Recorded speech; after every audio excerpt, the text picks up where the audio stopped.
আবার খবরের দিকে নজর রাখবো। আজ বৃষ্টির সম্ভাবনা 4 জেলায়। দক্ষিণ 24 পরগনার পূর্ব এবং পশ্চিম মেদিনীপুর এবং ঝাড়গ্রামে বৃষ্টির পূর্বাভাস রয়েছে।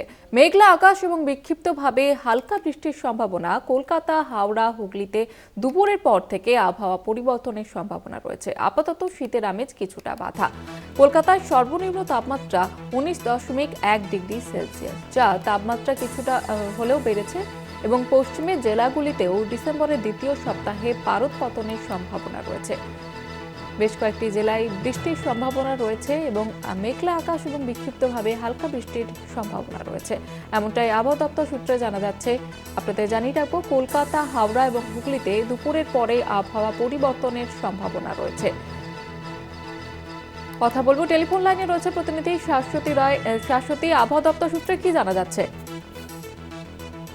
সম্ভাবনা রয়েছে দক্ষিণ চব্বিশ পরগনা, দুই মেদিনীপুর এবং ঝাড়গ্রামে, এবং এছাড়াও হাওড়া, হুগলি এবং উত্তর চব্বিশ পরগনা, কলকাতা সহ বাকি জেলাগুলিতেও দু এক জায়গায় হালকা থেকে বিক্ষিপ্ত বৃষ্টির সম্ভাবনা রয়েছে। বলা যায় এই বৃষ্টি ফেন জেলে পরোক্ষ প্রভাবেই হচ্ছে এবং যার জেরে তাপমাত্রার পারদ এখনো ঊর্ধ্বমুখী রয়েছে। তবে গতকালের তুলনায় আজকে তাপমাত্রা কমেছে, কিন্তু তা স্বাভাবিকের থেকে 2 ডিগ্রি বেশি। আজ শহর কলকাতায় সর্বনিম্ন তাপমাত্রা 19.1 ডিগ্রি সেলসিয়াস, এবং পশ্চিমের জেলাগুলির ক্ষেত্রেও তাপমাত্রার পারদ 1 থেকে 2 ডিগ্রি ওঠানামা পড়েছে। সেক্ষেত্রে এই তাপমাত্রার পরিবর্তন কিন্তু জারি থাকবে আগামী সপ্তাহ পর্যন্ত।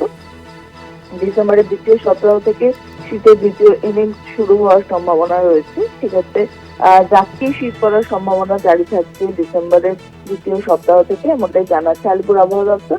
এবং এই বৃষ্টি আজকের দুপুরের পর থেকে কিন্তু কমে যাবে বলে মনে করা হচ্ছে, এবং আবহাওয়ার পরিবর্তন হয়ে আবারও শীতের আমেজ পেতে পারে রাজ্য।